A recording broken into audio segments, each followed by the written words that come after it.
चलिए स्टूडेंट्स अगला क्वेश्चन लेते हैं। Question number 22। The angles of elevation of the top and the bottom of a flag staff fixed on a building are 60 degree and 45 degree to a man standing on the other end of a road 20 meter wide. Find the height of the flag staff. तो चलिए ठीक है, statement के according diagram बनाते हैं। सबसे पहले क्या दिया गया है, the angles of elevation of the top and bottom of a flag staff fixed on a building are 60 degree and 45 degree to a man standing on the other end of a road 20 metre wide. ठीक है, तो सबसे पहले the angles of elevation of a top and bottom of a flag staff fixed on a building. तो यहां देखिए हम ले रहे हैं एक बिल्डिंग है ना, ये हमने ले लिया एक वर्टिकल बिल्डिंग है ना। अब यहां पे कह रहा है इस बिल्डिंग पे एक फ्लैग स्टाफ लगा यानी एक झंडा लगा हुआ है, तो इसके ऊपर हम एक झंडा लगा दे रहे हैं। ठीक है, ये बिल्डिंग है, देखिए यहां से यहां तक बिल्डिंग है, इसके ऊपर एक झंडा लगा हुआ है, तो इसके ऊपर हम एक झंडा लगा दे रहे हैं। ये ठीक है, ये हमने एक झंडा लगा दिया इसके ऊपर। ठीक, ये बिल्डिंग थी। अभी नाम भी लिख लेंगे इसका।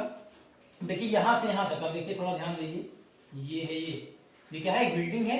अब इसके ऊपर एक झंडा लगा दिया गया है ना, ये झंडा लगा हुआ है। ठीक है, यहां से इस पॉइंट तक ये झंडा है, यहां से यहां तक ये बिल्डिंग है और यहां से यहां तक ये झंडा है। ठीक है, तो चलिए नाम लिख दे रहे हैं, ज्यादा क्लियर हो जाएगा। ए बी, चलिए ले रहे हैं इसको, हम ले ले रहे हैं डी, इसको डी ले लिया। ए बी क्या है, एक झंडा लगा हुआ है, और बी डी क्या है, बिल्डिंग है। ठीक है, अब आगे कह रहा है, आगे बोल रहा है flag staff fixed on a building है ना, बिल्डिंग बी डी पे एक फ्लैग स्टाफ एक झंडा लगा हुआ है ए बी। अब उसके बाद कह रहा है building are 60 degree and 45 degree to a man standing on the other end of a road 20 metre wide है ना। यहाँ पे angles of elevation of the top and bottom of a flag staff. अब ये झंडा जो लगा हुआ है ए बी है क्या झंडा, अब यहाँ पे टॉप क्या है, झंडे का टॉप है ए और झंडे का बॉटम क्या है बी। अब इसके टॉप और बॉटम से बिल्डिंग से कितने मीटर, 20 मीटर वाइड, यहाँ पे एक रोड है यहाँ पे है ना, यहाँ दिया गया देखिए building are 60 degree and 45 degree to a man standing on the other end of the road. इस बिल्डिंग से ये रोड है, अब इस यहाँ जो बिल्डिंग है इसके अदर एंड पे यानी यहाँ पे एक आदमी खड़ा हुआ है ना, रोड 20 मीटर वाइड। कितनी दूर पे, 20 मीटर वाइड, यानी ये जो डिस्टेंस है ये 20 मीटर है। ठीक है, अब यहाँ पे हमें क्या करना है, कह रहा है झंडा जो लगा हुआ है उसका टॉप और बॉटम का एंगल ऑफ एलिवेशन है ना, angles of elevation of the top and bottom of the flag staff. यानी कि यहाँ देखिए पहले लिख रहे हैं फ्लैग स्टाफ जो झंडा लगा हुआ है उसका टॉप कहाँ पे ए है, उसका एंगल ऑफ एलिवेशन यानी यहाँ आएगा, और झंडे का बॉटम क्या है ये बी पॉइंट, इसका एंगल ऑफ एलिवेशन यहाँ पे है, ये आएगा। तो यहाँ पे दिया गया है ना, यहाँ देखिए angle of elevation of the top and bottom of flag staff और बिल्डिंग यहाँ पे दिया गया 60 डिग्री 45 डिग्री, टॉप और बॉटम का, टॉप और बॉटम का, टॉप और बॉटम का, टॉप का 60 डिग्री और बॉटम का 45 डिग्री। यहाँ देखिए जैसे यहाँ पे हम पहले बॉटम का ले रहे हैं, बॉटम का ये बॉटम का कितना है 45 डिग्री है ना, और टॉप का कितना है, टॉप का यहाँ से यहाँ ये पूरा यहाँ लिख दे रहे हैं, ये पूरा यानी कितना है 60 डिग्री। टॉप वाला कितना है एंगल ऑफ एलिवेशन 60 डिग्री और बॉटम का 45 डिग्री। ठीक है ना, यहाँ देखिए टॉप एंड बॉटम, टॉप पहले बॉटम बाद में, तो टॉप पहले बॉटम बाद में।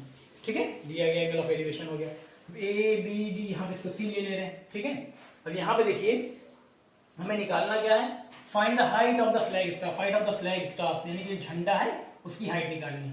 तो यहाँ पे हम इसको ले ले रहे हैं h मीटर, क्या ले ले रहे हैं h मीटर, और पूरी हाइट हम यहाँ दिखा दे रहे हैं, चलिए capital H metre, capital H metre. अब पूरी है देखिए यहाँ पे पूरी AD तक की जो हाइट है वो कितनी, कैपिटल H मीटर, और AB तक की हाइट क्या है, स्मॉल h मीटर। तो ये BD कितना हो जाएगा, ये हो जाएगा capital H minus small h metre हो जाएगा ना, ये ले दिया गया, और ये तो 20 मीटर दिया गया। तो चलिए अब हमें निकालना है height of the flag staff यानी AB की लेंथ निकालनी है। तो पहले देखिए यहाँ पे ट्रायंगल ले लेंगे, ट्रायंगल BDC में, उसके बाद ट्रायंगल ADC में। ठीक है, तो पहले यहाँ सॉल्यूशन में हम देखिए डायग्राम हमारा कंप्लीट हो गया।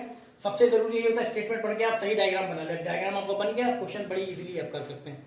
चलिए पहले हम लेते हैं, पहले सपोज कर ले रहे हैं height of the flag staff, let the height of the flag staff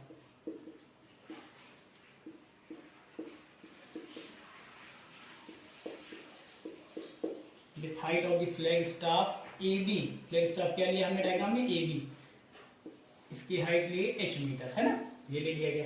चलिए बाकी चीजें डायग्राम में दिख रही है, टोटल हाइट और बीडी, इसको भी चाहे लिख लें, BD is equal to H minus H और AD is equal to capital H meter, है ना। जो चीजें यहाँ पे लिख सकते हैं आप, ठीक है, लेकिन जरूरी ऐसा जो निकालना है उसको, इसको लिखना बहुत जरूरी, तो लिख दिया गया, बाकी चीजें भी लिख सकते हैं।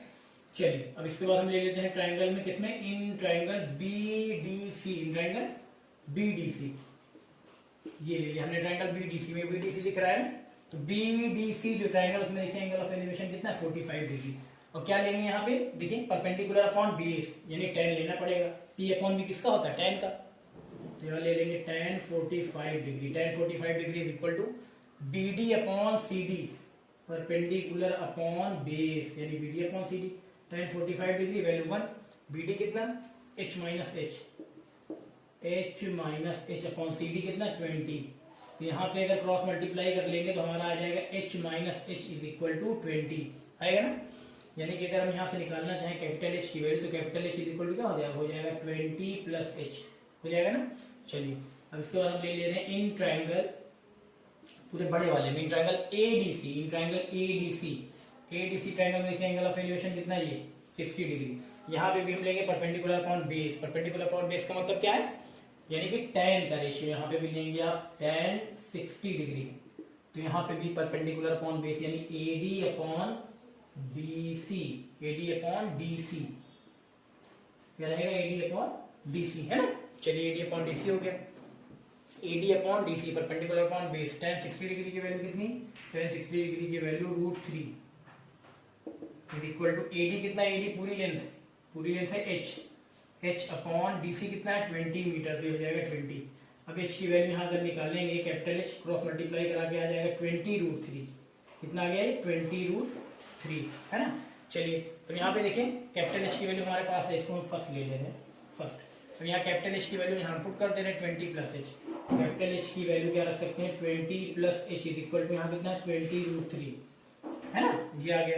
ये आया कहाँ से, आप रीजन दे सकते हैं, रीजन दे दें फ्रॉम फर्स्ट, रीजन दे दें आप फ्रॉम फर्स्ट, है ना, ये जो वैल्यू रखी कैपिटल H की कहाँ से, फ्रॉम फर्स्ट से, ये फर्स्ट से, तब यहाँ पे h की वैल्यू निकालेंगे तो हो जाएगा h is equal to 20 √3 minus 20 √3 minus 20, ये हो जाएगा। और आगे सॉल्व कर ले, देखिए इधर सॉल्व कर ले रहे हैं, इसके बाद यहाँ सॉल्व कर ले रहे हैं, तो हो जाएगा h इज इक्वल टू कितना, अगर 20 कॉमन ले लें, अगर हम 20 यहाँ कॉमन ले लेते हैं तो हो जाएगा √3 माइनस 1, √3 माइनस 1, यानी हो जाएगा h is equal to 20 into √3 की वैल्यू कितनी 1.732 माइनस 1 इज इक्वल टू यहाँ पे हो जाएगा 20 इंटू 1.732 में से 1 माइनस करेंगे आ जाएगा 0.732। अब यहाँ पे h इज इक्वल टू, अगर हम इसको अगर हम 20 से मल्टीप्लाई कराते हैं, करा लें हाँ 20 से मल्टीप्लाई, तो आ जाएगा आपका 14.64 हमने करा लिया है, ठीक है, आप भी करा लीजिए, कराएंगे ये आएगा 14.64, 20 से मल्टीप्लाई कराएंगे 0.732 को तो कितना आएगा 14.64 आएगा। अब आपको निकालना था find the height of the flag staff, यानी AB की लेंथ, यानी H की लेंथ, तो H की लेंथ आ गई, लिख दीजिए hence height of the flag staff, hence height of the flag staff, hence height of the flag staff इस कितना है 14.64 मीटर, 14.64 मीटर, ऐसे करना है, डायग्राम बनाना है। उसके बाद रेशियो आपको पता ही ट्रिग्नोमेट्री रेशियो कि P अपॉन H क्या होता है, B अपॉन H क्या होता है, P अपॉन B क्या होता है, साइन होगा, कॉस होगा, tan होगा, सारी चीजें पता ही, आसानी से आप कर सकते हैं, ठीक है, कर लीजिए इसको।